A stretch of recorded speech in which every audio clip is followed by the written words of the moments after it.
네, 우리는 얼마나 행복할까라는 주제로 오늘 한번 소통해 볼 건데요. 여러분, 행복이라는 게 도대체 뭘까? 행복. 중경 리더님, 행복 뭡니까? 행복. 걱정이 없는 거. 걱정이 없는 거. 걱정이 없다면 행복할까? 행복. 행복은 뭘까 도대체? 기쁜 걸까? 슬픈 걸까? 잘 모르겠어요. 행복. 행복. 근데 그거 아세요? 성경에는 행복이라는 단어가 단 하나도 등장하지 않습니다. 기쁨으로 나옵니다. 기쁨으로. 기뻐하라라고 하는데, 그래서 저는 행복이 도대체 뭘까 궁금하더라고요. 네. 만족. 네, 만족도 맞는 것 같습니다. 만족. 그럼 계속 만족하려면 어떻게 해야 될까? 그럼 계속 걱정이 없으려면 어떻게 해야 될까? 근데 되게 포괄적인 것 같아요. 되게 엄청나게 많은 뜻을 담고 있는 거라서 단 하나의 표현으로 표현하기는 좀 어려운 것 같습니다. 그죠? 행복. 자, 그래서 일단은 요 정책 자료인데 한국보건사회연구원에서 저출산 및 고령화 사회 대응 국민 인식 및 욕구 모니터링 했는 요 자료인데 요 자료를 조금 가져와 봤습니다. 또 이걸 또 자료를 잘 정리했는 요새는 이런 자료들을 잘 정리했다 따로 다시 이제 재가공해서 정리해 놓은 사람들도 많아요. 그분들 자료를 좀 제가 또 활용을 해서 좀 보여드리겠습니다. 일단 우리나라 아이들은 행복한가라는 설문조사했습니다. 우리나라 아이들은 행복한가? 이거를 이제 성인 2,000명한테 조사를 한 거예요. 성인들한테 우리나라 아이들은 행복한가라고 물었던 거죠. 네. 그러니까 거의 5대5가 나온 겁니다. 48대 52. 행복한 것 같다. 불행한 것 같다. 근데 조금 불행하다가 많게 나온 거죠. 그러니까 이거는 우리 아이들 어떤가 물어봤고, 그리고 이거를 연령대별로 다시 나눠봤습니다. 연령대별로. 보면은, 지금 10대들, 우리 아이들, 10대들은, 그러니까 20대는 63%가 불행하다는 거야. 그러니까 이게 무슨 말이에요? 좀 전에 10대를 지나온 친구들이죠. 좀 전에 10대를 지나온 10대는 불행하다. 우리 아이들 불행하다. 내가 좀 전에 갔다 와보니까, 이거 안 좋다. 라고 한 겁니다. 그리고 30대도 마찬가지. 40대도, 내가 생각해보니까, 나도 힘들었는데, 지금 애들 보니까, 엄청 힘든 것 같아. 그리고 우리 아이들 봤을 때, 내 아이들 봤을 때, 불행한 것 같았던 거지. 근데 너 놀라운 거는, 60대 이상, 60대 이상은, 지금 애들 행복하나 물었을 때, 무려 63%가, 네, 행복할 것이라고 예상을 했습니다. 놀라운 거죠. 63%? 63%. 네, 너무 대조적인 차이가 있습니다. 이러니까, 이렇게 생각이 다르니까, 그때 보여드렸죠. 갈등의 나라 했을 때, 세대 갈등. 예. 우리나라가 압도적으로 1위를 했어요. 세대 갈등. 세대 갈등이 있는 이유가 바로 이것 때문에 그런 거 아닐까. 또, 여러 가지가 있었죠. 네, 기억나시죠? 우리나라가 갈등 산맥이었던 12개 항목 중에서 무려 7개 항목이 1위였다는 거, 네, 기억나실 겁니다. 이래서 이 생각의 차이가 너무 많다. 그리고 왜 그런 걸 또 보니까 60대 어르신들의 10대 시절 봤어요. 이분들이 50년 전이죠, 50년 전. 50년 전에는 지금으로부터 1960년대부터 1970년, 이때인데요. 이때는 1인당 GDP가 254달러였어요. 지금 얼마예요? 지금 3만 불 시대죠, 그죠? 예. 1인 그게 1인 3만 불 시대예요. 근데 이 당시에는 254달러였어. 북한보다 못 살았어. 그러다 보니까, 이런 기억을 가지고 있기 때문에 이분들이, 보릿고개 시절 넘고 막 그렇게 하셔서 지금의 10대는, 지금 10대들은 뭐 밥 굶나? 우리 때는 밥도 못 먹었다. 이런 생각을 하지 않을까 하는 생각을 합니다. 그리고 이때는, 경부고속도로가 이제 막 개통을 하고, 네, 새마을 운동, 했을 때입니다. 이때 박정희 대통령 시절 때네요. 박통께서 그 경부고속도로를 개통할 때 박정희 대통령이 그거 비하인드 스토리인데요. 박정희 대통령이 제일 존경하는 인물이 박통이 제일 존경하는 인물이 누군지 아세요? 중경리들이 충무공 이순신입니다. 이순신을 가장 존경했습니다. 박정희 대통령이. 근데 그 충무공 이순신 생일이 언제인지 아세요? 4월 28일이에요. 4월 28일. 그래서 서울에서 부산까지 경부고속도로 전체 길이가 428km입니다. 그게 맞춰지나? 그렇게 맞춰서 한 겁니다. 이렇게 거기서 서울에서 부산까지 지도를 보고 일자로 쫙 꺾고 뚫어! 라고 한 겁니다. 뚫어! 그러고 나서 이제 428km 맞춰! 한 겁니다. 이렇게. 그리고 반드시 구미 지나가게 해. 이렇게 한 거죠. 네. 구미 출신이죠. 네. 그렇습니다. 어쨌든 이건 비하인드 스토리였고요. 그러니까 그 시절에서는 당연히 지금 10대들 아유 지금 10대들 행복하지 라는 생각을 하는 겁니다. 그 당시 네, 잠실 송파입니다. 지금 잠실 엄청나게 비싼데 아주 그런 동네죠. 네. 뭐 근데 그 당시는 이랬습니다. 이때 땡볕을 내서라도 땅을 좀 이렇게 한 평이라도 사놨어야 되는데 한 평이라도 이렇게 하죠. 나보다 이래 될 줄 몰랐죠.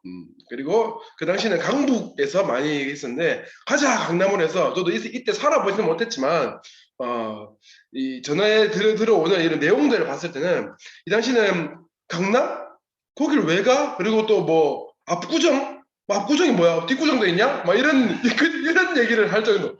아니 제가 얘기한 게 아니라 다른 사람들이 얘기한 거예요. 다른 사람들이 뭐 뒷구정도 있냐? 막 이런 얘기를 할 정도. 반포 그럼 반쪽이냐? 거기는 막 이런 얘기 할 정도로 엄청나게 그 강남에 대한 그게 그때는 강북이었죠. 강북이. 근데 강남으로 지금은 모든 게 다 이동했다시피 지금 강북 쪽에 제가 서울 잘 모르는데 네, 그 기경래님 그 강북 쪽에 그 은평구가 강북 쪽 맞죠? 은평구. 여튼 거기에 강북 쪽은 지금 아파트 안 팔리고 있다더라고요 지금. 안 팔리는데 그 시세 매물이 거의 지금 그렇다더라고요. 또 이쪽으로 가면 또 너무 옆으로 새니까요. 네, 어쨌든 그만큼 강남으로 이런 향수를 느낄 수 있을 그 당시입니다. 그 당시. 네. 자 그래서 아까 말씀드린 것처럼 이제 막 10대를 지난 20대들을 본 아이들은 아까 말씀드린 것처럼 63%인데 어른들은 이 반대의 의견이 있다는 거죠. 그리고 더 놀라운 거는 슬픈 말이에요, 여러분. 아이들한테 가장 듣고 싶어하는 말을 물어봤습니다. 어떤 말 제일 듣고 싶냐? 1위가 함께 놀러 가자. 놀러 좀 다니세요, 좀. 뭡니까 이게? 자꾸 놀러를 수학학원으로 놀러 가자, 뭐 영어학원 놀러 가자 이렇게 이러지 말고 진짜. 하여튼 약간 좀 슬프더라고. 이 자료를 보면서 우리 어른들이 얼마나 너무 이렇게 그랬지 않았나? 너무 공부시키고 그러지 않았나라는 생각도 듭니다. 그게 그 큰 이유가 이제 수능에 대비한 거죠. 우리 수능을 준비하기 위해서 초등학교 때부터 초중고 거의 한 십몇 년을 이 수능을 대비해서 너의 능력을 증명하라 라고 해서 이 수능에 대한 이 압박감 그리고 대학 입시에 대한 거 대학을 잘 감으로써 나의 능력을 증명할 수 있고 내가 이런 사람이라는 거를 그거 할 수 있는 내가 공부를 좀 못하면 제가 제가 작년에 대구에 한 고등학교 갔었는데 거기 고등학교가 대구에서 가장 이 뭐랄까 공부를 좀 안 좋아하시는 그 학생들이 있는 그런 학교예요. 그 학교에서 가다 보니까 그 학교 학생들이 자존감이 굉장히 네? 아니. 그 학생들의 그 학교 학생들 자존감이 조금 낮아져 있는 걸 봤어요. 그래서 보니까 제가 그랬어요. 야, 공부가 무슨 네 인생의 무슨 기준점이야? 공부가 너의 큰 전체 인생에 어떤 그게 뭐 점도표냐고? 아니다고. 이 공부 못하는 사람은 다른 걸 더 잘할 수도 있기 때문에 그걸 공부를 못한다고 해서 네 인생이 전부 실패했다는 거 이렇게 생각하지 말았으면 좋겠다고 그렇게 제가 얘기를 했었는데 근데 우리나라 분위기가 그래. 분위기가 대학을 잘 가야 나의 능력을 증명하고 내가 이런 사람이라는 걸 증명하는 그런 분위기를 가져오지 않았나. 그러다 보니까 다른 게 아니라 직업의 다양성이 아니라 너무 한정적인 그런 것 때문에 좀 그렇지 않았나라는 생각이 듭니다. 그리고 우리나라 청년들이 행복한가라는 질문이 있었습니다. 우리가 청년들이 행복한가? 아이들 말고 이제 우리나라 청년들이 행복한가 물었을 때 성인 2,000명 대상으로 이거는 거의 73% 불행하다. 연령별로 봐도 이거는 모두가 불행하다 생각한 겁니다.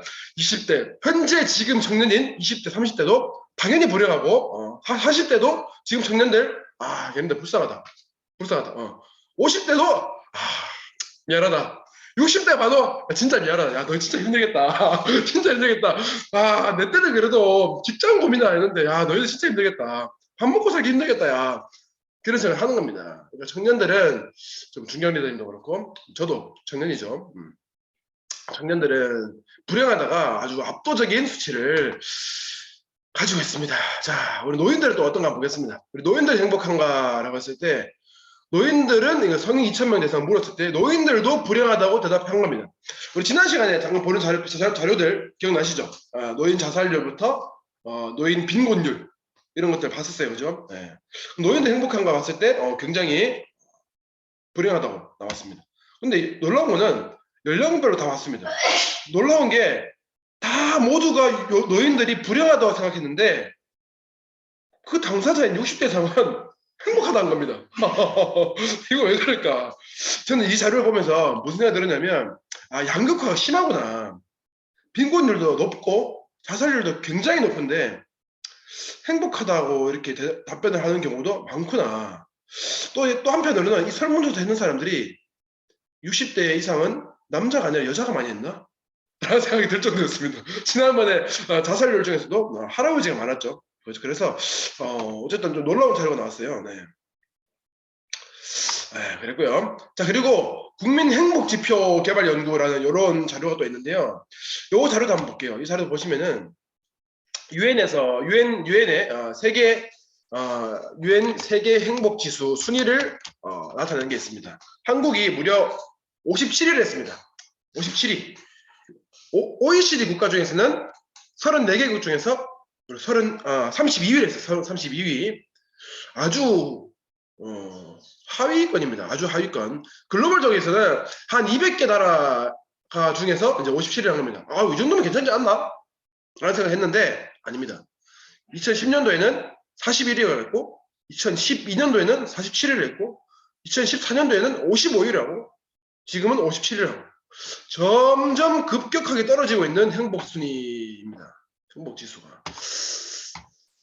아, 왜 그럴까?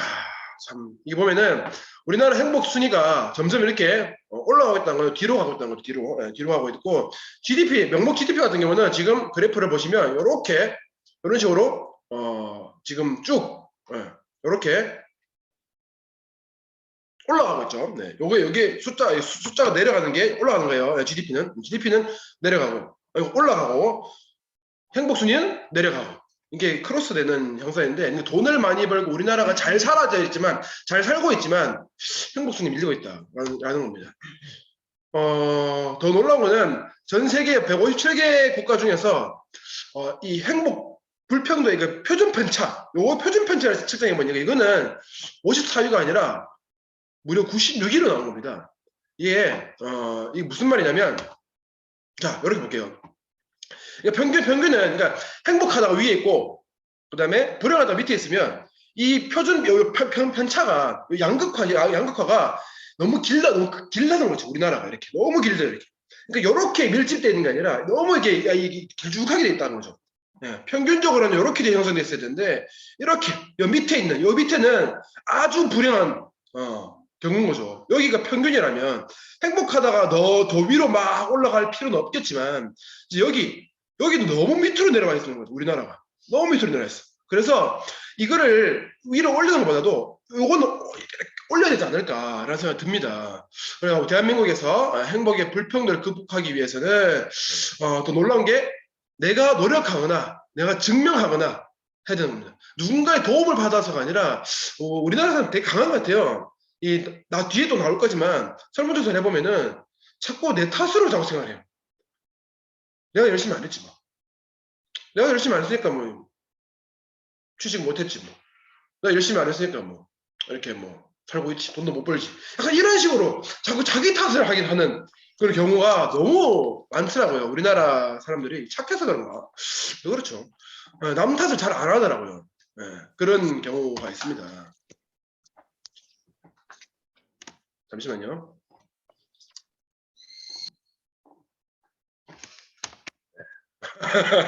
네. 그리고 그래서 또 자료를 봤는데요.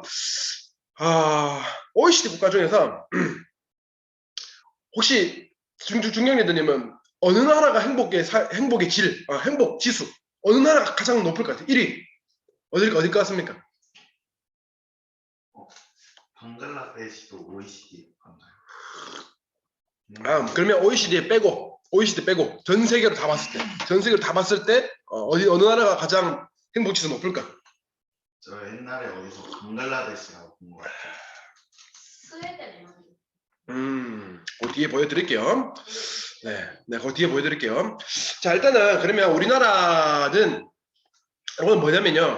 우리나라 이거 아까 보시다시피 한국의 삶의 질을 조금 더 구체적으로 봤는데 이번 2020년도 자료예요.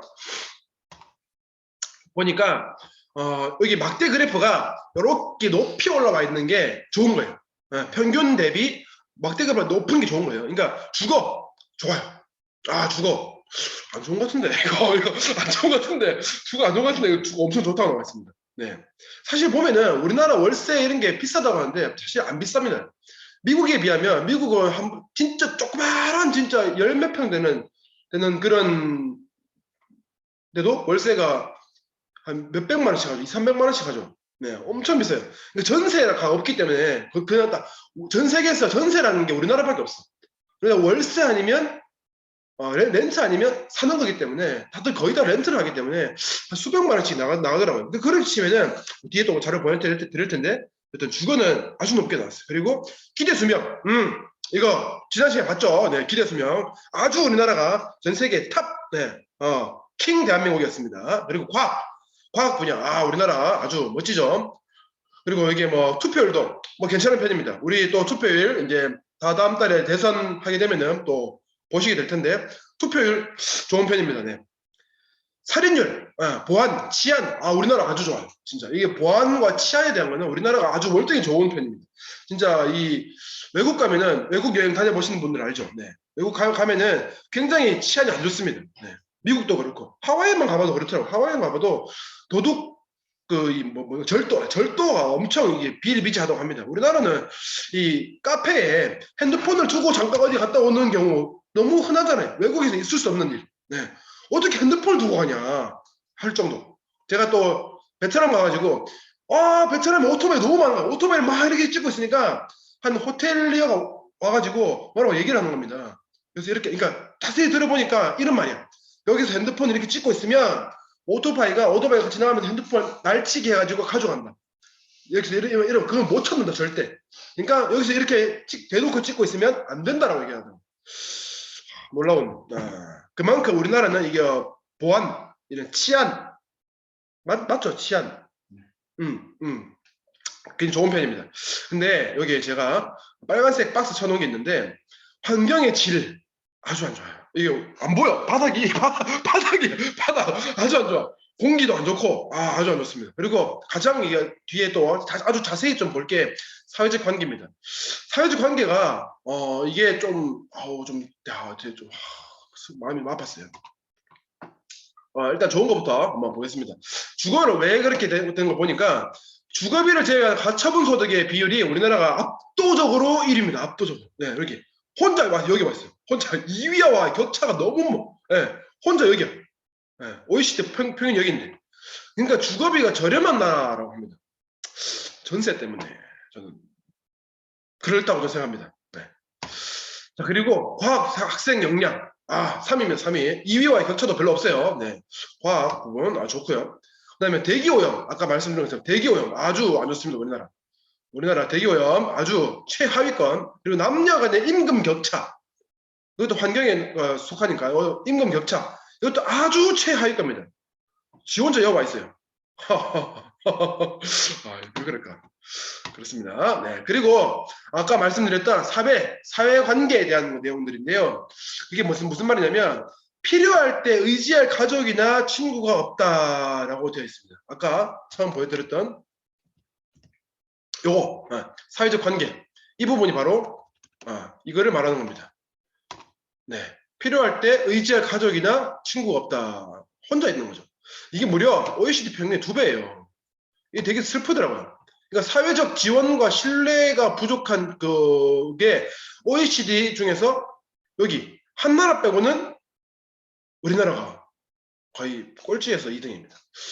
이 아주 안 좋은, 이 사회적 환경이 별로 안 좋은 것 같아요. 그래서 보시면은 개인적 역경을 온전히 개인이 부담해야 되는, 아까 처음 말씀드린 것처럼 내 탓이지 뭐. 내가 열심히 안 해서 그렇지. 약간 이런 식으로 자꾸 자책을 하게 되는 그런 문화가 되어 있는 거죠. 그러다 보니까 읽어드릴게요. 더 나은 사회 환경은 웰빙의 불평등을 현저히 줄이고 삶의 만족도를 한층 향상시킨다. 개인적 역경은 가장 아래에 있는 사람들에게 더 치명적이기 때문에 신뢰할 수 있는 사회 환경은 가장 고통받는 사람들의 행복들을 높일 수 있는 효과적인 방법이 되게 또 필요한 것 같습니다. 그죠? 그러니까 아까 말씀드린 것처럼 위에 거를 더 위로 올리는 것보다도 밑에 거를 좀 위로 올리는 게 굉장히 중요하지 않을까라고 생각이 듭니다. 그리고 예전에 한번 홈미팅 때 제가 보여드렸던 그 영상에 있는 자료인데요. 고독사라고 해서 고독사가 뭐냐면 시신이 자살을 했는데 자살한 것도 참 슬픈 일이지만 자살을 하고 난 뒤에 그 자살한 시체를 방치돼서 아주 부패한 상태에서 아주 시간이 한참 지나서 발견했는 경우를 고독사라고 합니다. 그 고독사가 좀 과거 대비 좀 많이 지금 계속 증가하고 있습니다. 계속 증가하고 있어요. 네. 이게 왜 그럴까? 더 슬픈 거는 그 고독사 사망자의 시신을 인수 거부하고 기피하는 게 그 고독사 100% 중에서 무려 70%가 인수를 거부하고 기피하는 거라고 합니다. 그러니까 가족부터 해서 모든 이 사람들한테 다 이게 왜 버림을 받는 존재? 되게 슬프더라고요. 이게 너무 많아지고 있다. 우리나라에서 수가 많아지고 있다. 이러니까 청년들이 힘들지 않나. 그리고 이제 힘들 때 이런 것도 물어봤어요. 힘들 때, 진짜 힘들 때 내가 가장 의지할 수 있는 존재는 무엇인가? 어디에 있는가? 라고 이제 물어봤어요. 심리적 지지 제공자가 어딘가 물어봤을 때 우리 64%가 가족이었습니다. 그러니까 가족, 마지막에 내가 의지할 수 있는 그 부분이 가족인데 우리 가족마저도 이렇게 좀 떨어져 있고 그렇다는 거죠. 그러니까 우리가 청년들이 사회를 나와서 사회생활 하면서 처음에 대학생활하고 사회생활 할 때 원룸에 살죠. 원룸, 이거 오피스텔은 그래도 조금 사는 편이야. 네. 원룸에서 사는 경우가 대부분이죠. 저도 원룸 출신이니까 원룸에서 살고 원룸 출신이라고.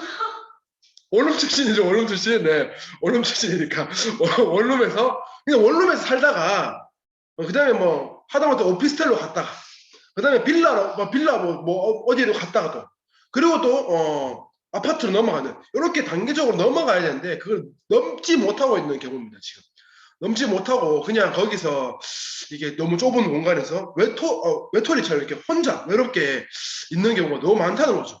가족들과 너무 떨어져 있고 또 심지어 가족과의 관계가 별로 안 좋은 사람들도 너무 많더라고요. 그러다 보니까 저런 고독사가 너무나 많이 비일비재하게 일어나고 있다라는 겁니다. 네. 지난 시간에도 보여드린 것처럼 자살률도 30대가 우리나라가 1위였습니다. 그래도 아까 제일 처음 말씀드린 것처럼 행복의 표준 편차가 지금 너무 넓기 때문에 밑으로 올릴 방법이 어딜까라는 겁니다. 터키가 이거는 뭐 위로를 받아야 돼요. 뭐 어떻게 해야 돼요? 네, 터키가 제일 하위권에 있는데 우리나라가 바로 다음이에요. 터키는 지금 아주 최악입니다. 터키는 지금. 네, 터키는 지금 뭐 전쟁은 하진 않지만 뭐 전쟁 수준이죠. 왜냐면 니라화가 지금 아시죠? 니라화 지금 박살난 거. 그러니까 좀 약간 여기에 대해서 말씀드리긴 좀 너무 기니까 어쨌든 터키의 그 리라화가 완전히 박살이 나가지고 환율이 6배가 뛴 거죠. 무슨 말이냐? 우리나라 환율이 지금 1,200원 정도 하는데 6배가 뛰었다는 거는 6,000원이 넘었다는 거죠. 우리나라 환율이 막 1달러한테 6,000원 됐다. 생각해 보세요. 와, 박살 나는 겁니다. 우리나라 지금 수입하는 물건들이 얼마나 많은데 이걸 6배로 더 비싸게 주고 사면 물가가 어떻게 되겠어요? 미친 듯이 올라가는 겁니다. 막 물가가. 지금 터키가 그 정도입니다. 그리고 터키의 지금 부동산이나 그러니까 그거는 이제 돈의 가치가 아니라 터키의 부동산을 지금 그 주변 국가에서 쇼핑하러 가는 경우가 굉장히 많다고 봅니다. 네, 왜 그러냐면 터키가 화폐 가치가 박살나고 있으니까 터키 부동산이 엄청 싼 거야 지금. 쇼핑하러 간다고 지금 다들 터키 부동산. 네. 그 30평, 40평 됐나요? 터키 수도. 터키 수도가 어디였죠? 이스탄불. 이스탄불 가장 수도 중심부에 그 40평대 아파트가 우리나라 돈 8천만 원인 것 같아요. 겁나 싼 거죠. 엄청 싼 거지. 네. 30평이었나? 어쨌든 그만큼 엄청 싸다고 합니다. 근데 그만큼 지금 아주 안 좋은 지금 상황을 겪고 있는 터키. 터키 지금 대통령이 지금 완전히 독재, 네, 그렇게 하고 있습니다. 네. 어쨌든 웰빙, 예, 불평등이 행복에 큰 영향을 미친다는 거죠. 빨간색만 읽어드리면 사회 환경이 삶의 질에 1차적으로 중요하다. 웰빙 불평등이 소득 불평등보다 행복에 더 큰 영향을 미치고 되어 있는데 소득 불평등보다도 이런 웰빙의 불평등이 더 크게 더 작용한다는 겁니다. 더 크게. 근데 더 놀라운 거는 경제적 격차도 우리나라가 굉장히 높습니다. 보시면 여기 자유의 나라 USA 미국이 당연히 경제적 격차가 가장 심하고 그다음 우리나라가 4위입니다. 4위 무려.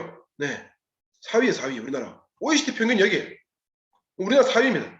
그만큼 지금 이 경제적 격차도 굉장히 있고 월 소득별도 월 소득 수준별 긍정적 정석. 네, 월 소득별로 소득이 높으면 긍정적 생각을 하는 거죠. 소득이 높으면 긍정적 생각하는 그 경험도 이렇게 일단 무슨 말이냐면 돈을 많이 600만 원, 700만 원 통계적으로 보니까 월 한 900만 원에서 1000만 원 정도가 인세로 나오면 건물세로 노동수입 말고요. 건물세로 월 900만 원에 1000만 원 정도 건물세 나오면 가장 행복하다고 합니다.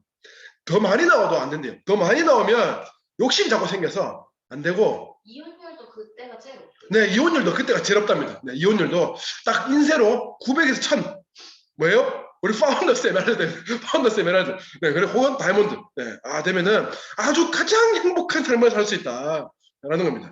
돈이 뭐 중요하지 않냐 중요합니다. 가장 기본적인 삶을 영위할 수 있는 가장 행복을 선택도 많이 할 수 있고 욕심도 요 정도까지는 부릴 수 있는 딱 그 정도가 900에서 1000 네, 파운더스 에메랄드에서 다이아몬드 이때 가장 그리고 무슨 말이냐면 계층 이동이 가능성이 높냐라는 그런 질문에 대한 응답 비율인데 과거 10년 대비 지금이 아주 현저히 떨어지고 있습니다. 지금 떨어지고 있습니다.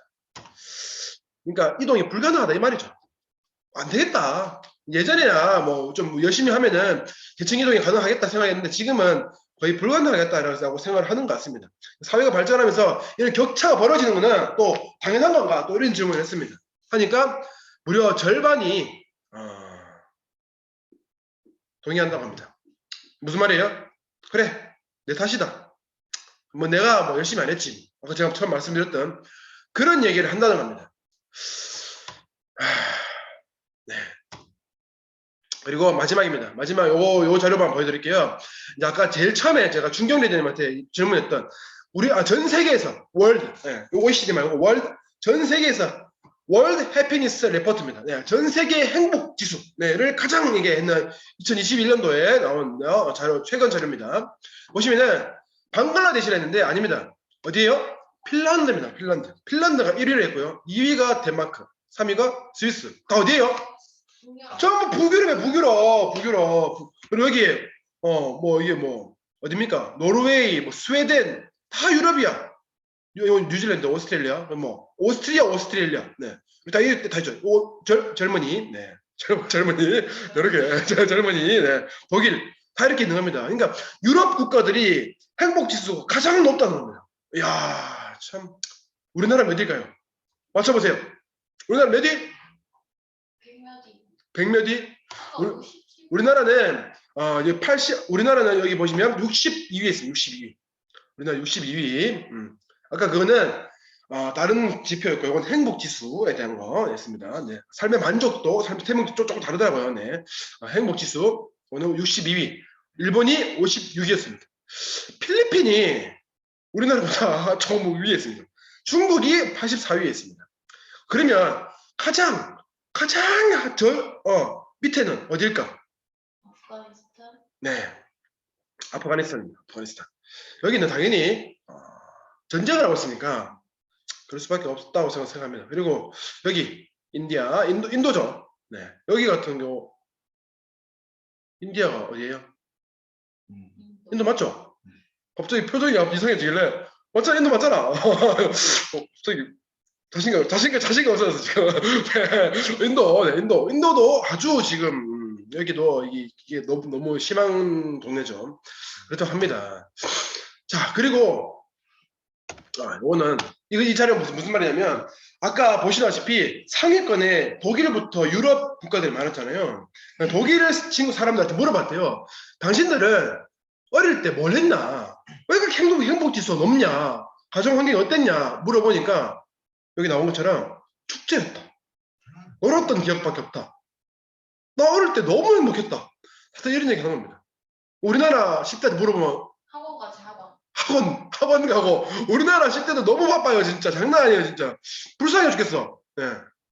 그게 아니라 이런 추억들을 심어줬을 때 좀 더 나은 삶, 좀 행복한 삶이 되지 않을까. 그러니까 여기 조금 우리가 여기 지금 아이 키우시는 부모님들 많으시죠? 네. 이런 추억들을 자꾸 이렇게 해주는 게 좋지 않을까. 저도 누군가 그래요. 어떻게 재경 씨는 어떻게 이렇게 뭡니까? 자기가 좋아하는 거를 빨리 찾았고, 좋아하는 거, 싫어하는 거를 정확하게, 좋아하는 걸 빨리 찾을 수 있다는 것도 굉장히 중요하다더라고요. 좋아하는 걸 찾을 수 있다는 거. 근데 그게 정말 중요한데, 그걸 어떻게 그렇게 빨리 찾을 수 있었느냐?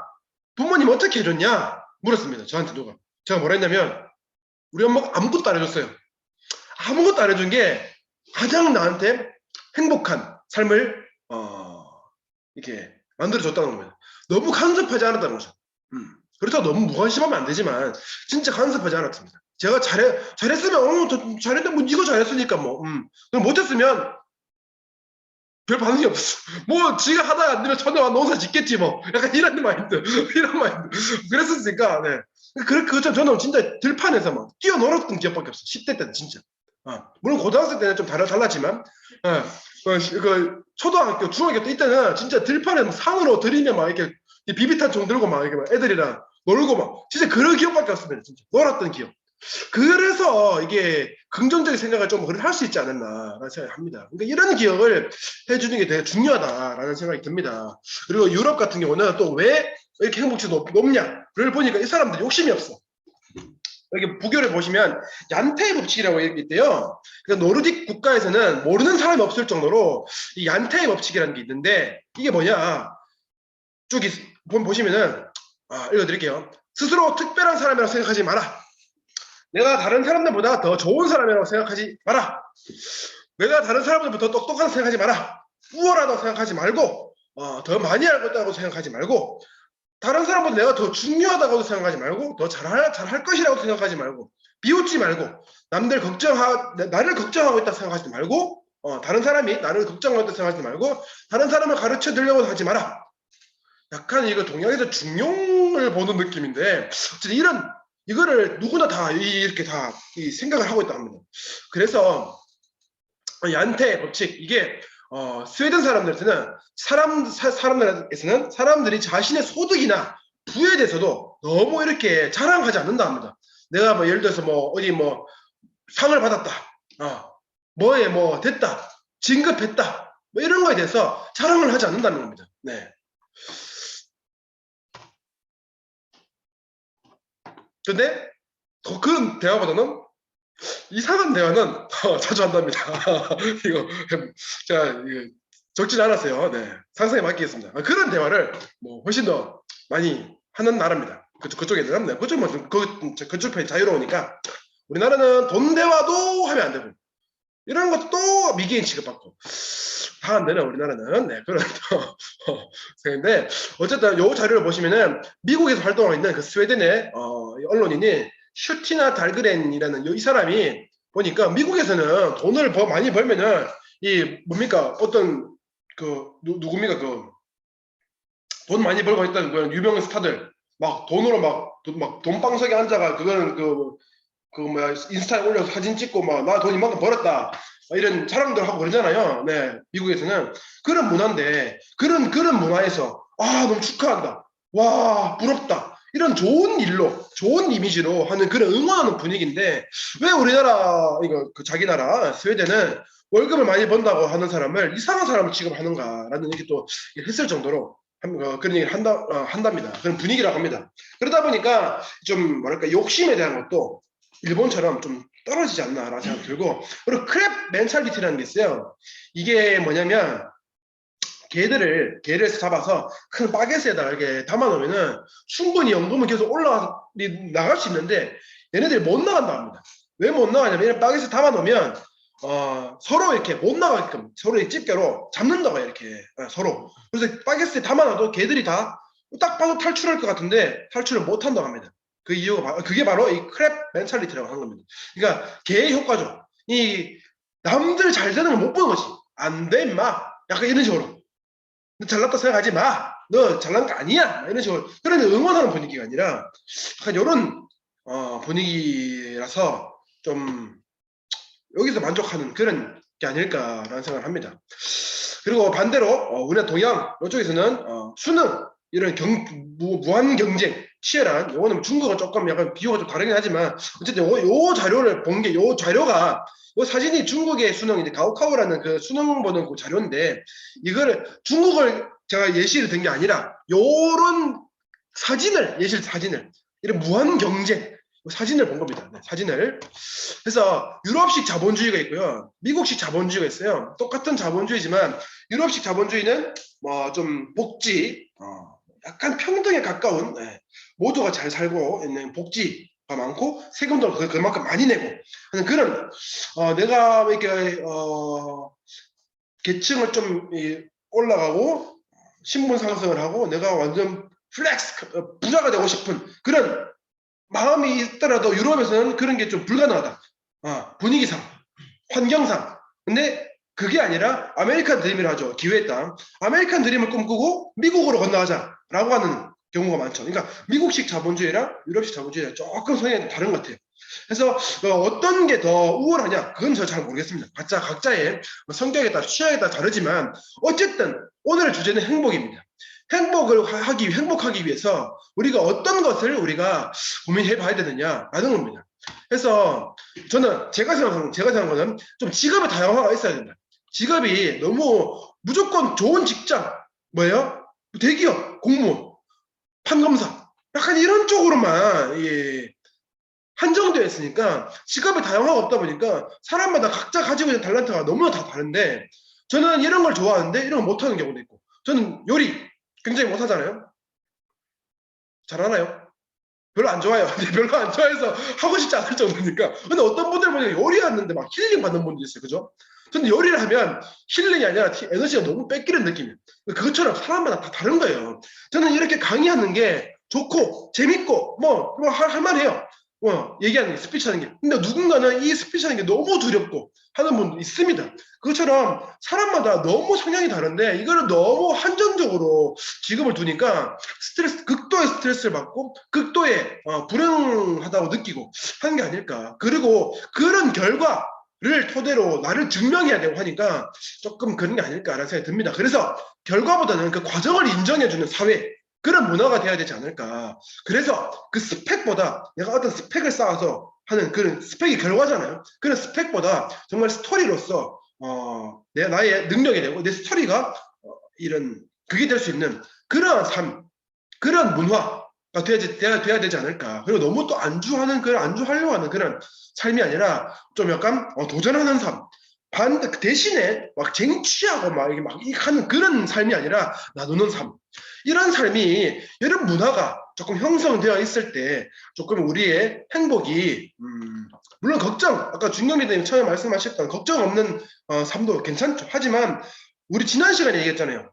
지지난 시간에 우리 갈등의 나라에서 고민하고 걱정하고 갈등이 있는 그런 거는 있을 수 있다. 왜? 성장하기 위해서는 반드시 필요한 존재이기 때문에 그게 있어야만 성장한다. 그러면 더 나은 고민하고 더 나은 걱정을 하고 더 나은 갈등을 한다는 거 질이 높은 갈등을 한다는 거는 괜찮은 거라고 본다라고 얘기했잖아요. 그래서 그것보다도 저는 훨씬 더 중요한 게 이런 게 아닐까라는 생각이 우리 사회적 문화로 봤을 때는 그렇게 생각이 들었습니다. 그게 바로 저는 정말 compassionate capitalism, 정말 그 극률함, 컴패션의 마음이 있는 그런 자본주의. 그게 바로 뭐였어요? 더불어 사는 자본주의였어요. 더불어 사는 자본주의 조금 아시는 분들은 조금 이해 공감이 되실 것 같습니다.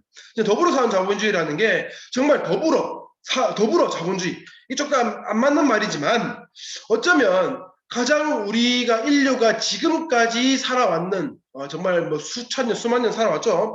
이때까지 살아왔는 가장 그 중에서 가장 훌륭한 유토피아로 하는 게 바로 자본주의, 민주주의인데 그 중에서도 이 더불어 사는 자본주의가 어쩌면 가장 뭐 완벽에 가까운 인류에 있어서 가장 완벽에 가까운 그런 유토피아가 아닌가라는 생각이 듭니다.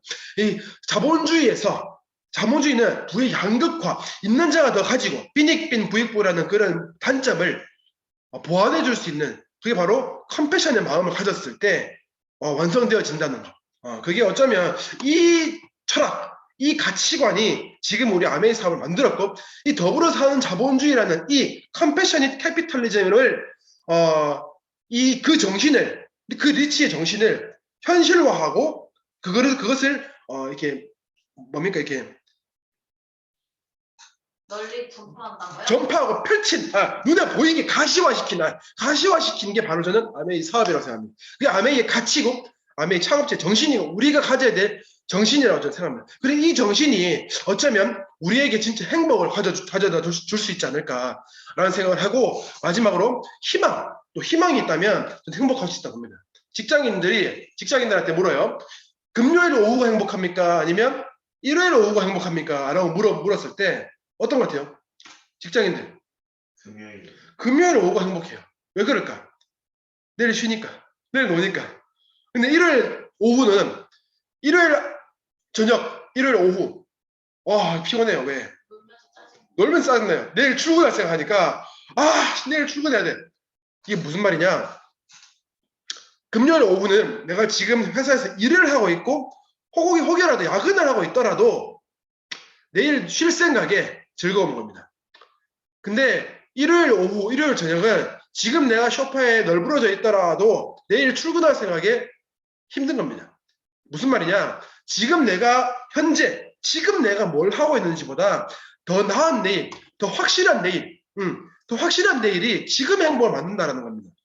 지금 내가 뭔가를 하고 있다. 이걸 해서 내가 행복하다. 그것보다 내일, 진짜 확실한 내일, 진짜 오늘보다, 지금보다 더 나은 내일이 있다는 거. 그게 확실히 된다면 지금이 아무리 내가 똥통에 있더라도 행복할 수 있다는 거. 그게 바로 그 희망의 위대함이 아닐까라는 생각이 듭니다. 그래서 아까 말씀드린 그 희망이 있어야 되고요. 그리고 가족들이 함께하는 가족들이 있어야 되고 왜? 내가 가장 어려울 때 내가 의지할 수 있고 나를 지지해 줄 수 있고 할 수 있는 그런 가족이 있어야 되고 그리고 보상이라는 거죠. 인정. 너가 정말 이렇게 너는 정말 귀한 존재야. 너는 이런 존재야 라고 하는 그런 인정의 보상 등 이런 보상이 있어야 된다고 생각합니다. 그리고 마지막으로 자유에 대한 거 요것만 말씀드릴게요. 자유에 대한 게 최근에 매트릭스라는 영화가 있어요. 그죠? 매트릭스 영화가 새로 나오고 이제 문을 닫았는데 매트릭스 영화 새로 나왔어요. 그죠? 저 매트릭스 굉장히 좋아하는 사람으로서 매트릭스 영화를 보니까 최근 거기에서 명대사가 있어요. 거기는 그 세경을 다 말씀드리지 못하지만 거기서 가장 명대사였는데 인간은 자유를 원하지 않는다. 많은 사람들이 자유를 원한다고 생각하지만 그렇지 않다. 대부분의 사람은 자유를 원하지 않고 일정 범위 안에서 통제받고 컨트롤 받기를 원한다. 왜? 그것이 안정적이라고 생각한다. 라고 얘기를 하더라고요. 근데 아주 좀 충격적인 발언이었습니다. 근데 약간 그런 게 있습니다. 그래서 우리가 정말 자유를 어떻게 우리 사람들 다 자유를 너무 잘못 알고 있더라고요. 자기의 표현을 마음껏 하는 게 자유라고 생각하는데 맞아. 마음대로 하는 게 자유지만 마음대로 하는 것도 자유의 일종이지만 마음대로만 하는 게 자유가 아니라는 것도 우리가 좀 알아야 된다. 자유는 책임감이 동반돼야 된다라는 생각을 합니다. 그래서 우리가 백신을 맞아야 된다 안 맞아야 된다 중요합니다. 하지만 우리가 때로는 이 덕주리님이 굉장히 중요한 말씀하셨어요. 그때 백신을 맞아야 되냐 안 맞아야 되냐 이 자유냐 공익이냐 이 논란에서 뭐가 맞다 틀리든 아니지만 제 생각이에요. 제 생각. 어느 정도 자유는 필요합니다. 맞습니다. 내가 맞아야 될 권리, 뭐 안 먹고 싶을 권리 뭐 중요합니다. 하지만 전체적인 공익도 중요하다는 거죠. 이게 전체가 저의 전체 사회 구성원이 필요하다면, 그러니까 나를 생각하면 나도 중요하지만 전체 팀, 전체 문화, 전체 사회가 중요시 여긴다는 게 있다면 그것을 따라주는 것 저는 중요하다고 생각합니다. 내가 거절한다고 해서 내가 상대방에게 만약에 상대방이 나한테 이렇게 하라고 했는데 내가 거절할 권리가 있다면 그 내 거절을 상대방이 안 받아줄 권리도 그의 자유가 있다는 겁니다. 그것도 인정해 줄 줄 알아야 되는 거죠. 지만 생각하고 나만 거절하고 나만 내 표현만 중요하다고 생각하는 그건 아니라는 거죠. 남에게 피해를 주지 않는 범위 내에서 나의 자유를 추구하는 거지, 남에게 피해를 줘가면서 나의 자유를 추구한다? 그건 너무 이기적이지 않나? 라는 생각을 합니다. 그래서 어느 정도 그 범위가 중요한데 이런 자유를 누리고 이런 자유를 좀 더 나은 삶의 질을 통해서 더 나은 자유를 누릴 수 있는 자유의 가치를 알아가는 그런 거. 뭐예요? 어디서 많이 본 문구 아니에요? 자유, 가족, 희망, 보상. 네, 저는 행복을 영위할 수 있는 삶. 정말 갈등의 나라. 우리나라가 지금 갈등의 나라지만 갈등의 나라. 그래도 행복 지수가 높을 수 있는 우리나라. 그리고 가장 행복하게 오래 살 수 있는 우리나라. 그런 대한민국이 되려면은 compassionate capitalism, 우리 더불어 사는 자본주의가 우리 아메이 정신이 그런 삶을 살 수 있게 해주지 않을까라는 생각을 하게 되었습니다. 네, 이상입니다.